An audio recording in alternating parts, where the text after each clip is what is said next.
Wittgenstein un poquito más, darle un par de vueltas y a lo mejor podemos entender lo que Foster Wallace entendía por ser humano. Pero en todo caso, como frase, sí me parece interesante de lo que revela su literatura, ¿no? Pero en el fondo yo soy muy crítico, de todas formas, y con esto conecto ya con lo que quería decir. Yo soy muy crítico con algunas de las cosas que dice sobre la cultura en la que vive, sobre la literatura de los demás y sobre su propia literatura. Yo creo que Foster Wallace, como la mayor parte de los seres humanos, y aquí me incluyo, es decir, nos engañamos, nos autoengañamos permanentemente. Nos contamos películas, nos contamos rollos, creemos que estamos haciendo esto por una razón, pero en realidad la razón es otra, o en definitiva no es esa tampoco, y tampoco sabemos exactamente cuál es. Y yo creo que muchas veces Foster Wallace se contradecía y entraba, pero claro, sabemos que contradecirse es de inteligentes, obviamente, solo los imbéciles no se contradicen, pero cuando digo que se contradecía lo digo en el sentido profundo de la palabra, es decir, cuando uno dice A en el año 93 y curiosamente dice B en el año 2003. Y ese A y ese B se refieren curiosamente a una actitud respecto de, por ejemplo, Mark Leiner, respecto de la relación de la televisión con la narrativa o respecto de la función de la literatura en una sociedad predominantemente audiovisual. Esos son los aspectos que parece fascinante de este libro de entrevistas, que ya lo había manifestado, o se había manifestado claramente en muchos de sus ensayos, no solo en su narrativa, pero la relación que él tiene como primer escritor de lo que yo llamo el tiempo hipermoderno, es decir, una época en la cual la relación predominante es una relación con la realidad mediada por la tecnología, por lo audiovisual, etc. Para mí esto es innegable. Y Foster Wallace es probablemente el primer escritor, en mi opinión, que vive esto de un modo pleno. Fijaros, por ejemplo, una cita que yo tenía aquí subrayada, precisamente una entrevista que a mí me ha gustado mucho, porque bueno, todo el mundo dice McCaffrey, pero McCaffrey yo la conocía mucho, aunque sea una versión expandida, y es la mejor, sin duda, del libro. Pero hay otras que a mí me han descubierto a un Wallace con una voz distinta y que dice otras cosas, ¿no? Porque el problema a veces con McCaffrey, que es un magnífico tipo y que intentó el avant-pop, que es un movimiento con el que yo me identifiqué cuando en los años 90, porque me pareció en aquel momento el gran movimiento literario que curiosamente a España tardó mucho en llegar, ¿no? No llegó hasta que Elodie Fernández Porta, aquí presente, empezó a sacar sus textos, pero el avant-pop aquí era una cosa totalmente desconocida en los 90. Pero lo curioso de McCaffrey es que sabe lo que le tiene que preguntar. Entonces, cuando una persona sabe muy bien lo que le tiene que preguntar a otra, al final la respuesta es menos interesante que la pregunta. Y esto es lo irónico en el caso de la entrevista de McCaffrey, la única pega que yo le pongo a esa entrevista. Pero cuando te encuentras con un entrevistador más ingenuo, en el buen sentido de la palabra, pues claro, hace hablar a Wallace de un modo que no está previsto en el guión. Y a veces dice cosas, bueno, muchas, pero por decir una de lo que os decía antes del audiovisual, de ser un escritor que era plenamente consciente de esto, ¿no? En la entrevista con Laura Miller dice en un momento determinado: siempre he pensado en mí mismo como realista. A mí esto me hace gracia porque Foster Wallace tiene una idea del realismo que yo comparto. Es decir, realismo hoy no puede pasar por lo mismo que evidentemente pasaba hace 40, 30 o 50 años, no digamos ya 100. En fin, siempre he pensado en mí mismo como realista. Recuerdo haberlo discutido con mis profesores en la escuela de posgrado, luego comentaré una anécdota sobre esto. El mundo en el que vivo consiste, esto es importante, el mundo en el que vivo consiste en 250 anuncios al día y en un montón increíble de opciones de entretenimiento, la mayoría de las cuales son subvencionadas por corporaciones que quieren venderme cosas. La mayoría de las cuales son subvencionadas por corporaciones que quieren venderme cosas. Aquí está resumida la broma infinita. Si fijaros en estas 3 líneas de una entrevista de 1996, yo creo que es el mejor resumen que yo he leído de la broma infinita. En el fondo es esa autoconciencia y esa plena conciencia del mundo, porque en Foster Wallace se da ese diálogo entre el yo y el mundo de un modo problemático, luego también hablaré de esto. Evidentemente esa plena conciencia del mundo en el que vive y esa autoconciencia problemática de sí mismo y de su papel en ese mundo es, en mi opinión, una de las tensiones más fecundas que se dan en la literatura de Foster Wallace. Un yo que se convierte en problema para sí mismo, pero que al mismo tiempo problematiza su relación con un mundo que no termina de aceptar, pero tampoco de rechazar, tampoco, en definitiva, un mundo en el cual se encuentre cómodo, por supuesto por su propio problema personal. Y esto entra en una tensión que, en mi opinión, claro, da un magnífico resultado literario, pero que si estuviéramos hablando de un pensador sería un coñazo, ¿no? Con perdón.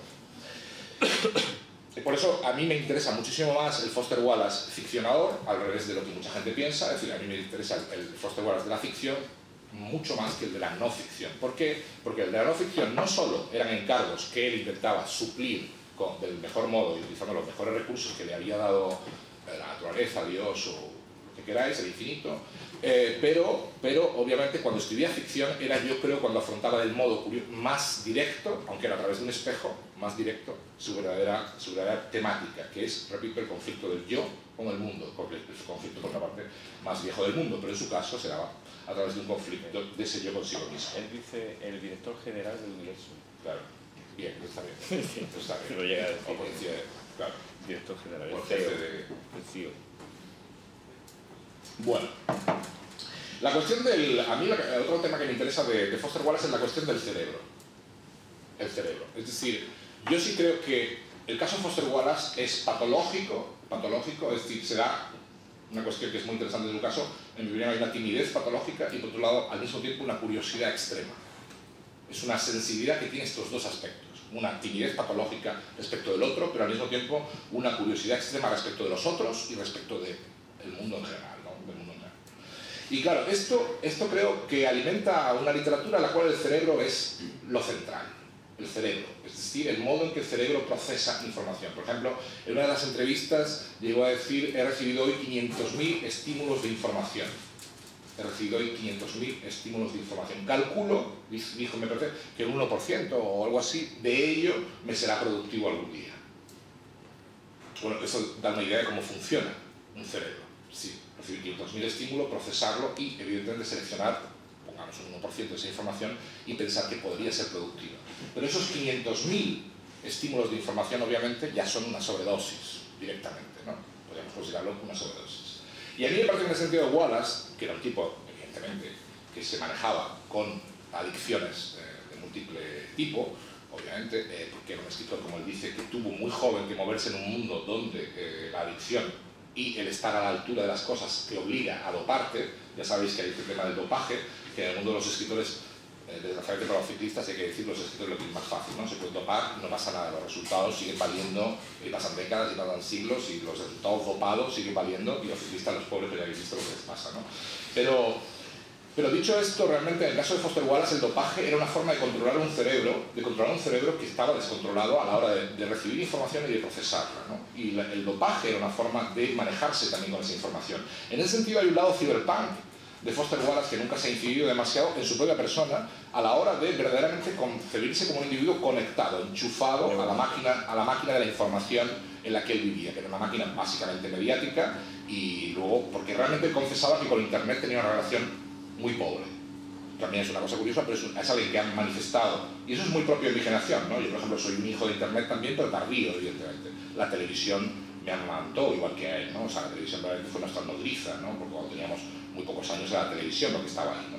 Y la televisión para muchos de nosotros ha servido como nodriza, nos ha enseñado a ver el mundo mucho antes de salir a la calle, ¿no? En ese sentido, Foster Wallace forma parte, como yo, de esa generación que creció con la televisión. Y creo que en él es mucho más marcado también el tema de la televisión, porque esa saturación de información que él recibía, curiosamente no la quería recibir a través de vías como Internet. Es una cosa extraña, pero que yo no entenderé nunca, porque un adicto a la información, obviamente, en Internet es donde la va a encontrar, ¿no? Entonces, ese cerebro, en mi opinión, tenía un problema con la realidad. Tenía un problema. En mi opinión, basculaba, como un péndulo. Por un lado, era bulímico respecto de lo que la realidad le podía dar, era bulímico. Pero claro, como la bulimia ya sabemos lo que es, también mostraba él un aspecto contrario, es decir, un rechazo, un asco hacia la realidad. Y esa pugna y esa repugnancia, vamos a decirlo así, hacia lo real que se da en Foster Wallace, a mí también me parece de una enorme importancia. Y en este libro de entrevistas queda muy claro muchas veces, no ya solo en su ficción, sino en este libro de entrevistas se ve claramente que hay al mismo tiempo un rechazo y una fascinación. Y eso es algo también que para un escritor es una buena relación con el mundo, porque una persona simplemente fascinada con el mundo pues no va a hacer grandes libros, y una persona que solo lo rechace, pues sí, si es Thomas Bernhard, está bien, pero si no es Thomas Bernhard, pues probablemente seas un ser fallido, ¿no? ¿Qué más cosas? Yo creo que la gran cuestión en Foster Wallace también, y eso explica por qué no es tan interesante su no ficción, para mí no es tan interesante, es porque el hambre de realidad, sabéis que hay un libro, a mí me parece el libro más importante, y ese es un libro que te doy aquí para que lo publiques, The Hunger of Reality, de David Shields, es un libro de 2010, que es para mí un libro magistral porque combina muchas citas y al mismo tiempo opiniones del autor mezcladas y tal, pero va construyendo una gran teoría de la relación del hombre de cultura, vamos a decirlo así, del siglo XXI con la realidad, con la idea de la realidad. Y es un libro fascinante.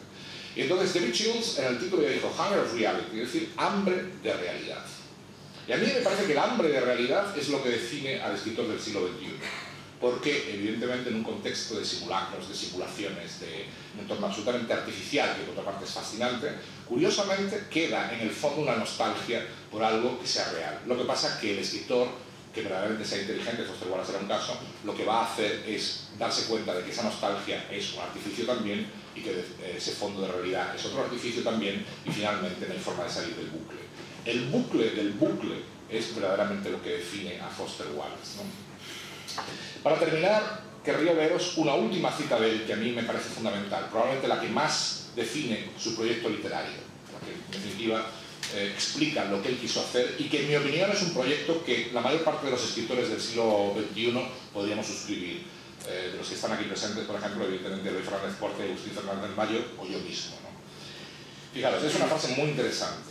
Dice Foster Wallace en un momento determinado de las entrevistas: el proyecto que merece la pena intentar es hacer cosas que tengan algo de la riqueza y el desafío y la dificultad emocional e intelectual de la vanguardia literaria, algo que haga que el lector afronte cosas en lugar de ignorarlas, pero hacerlo de tal modo que también sea agradable de leer.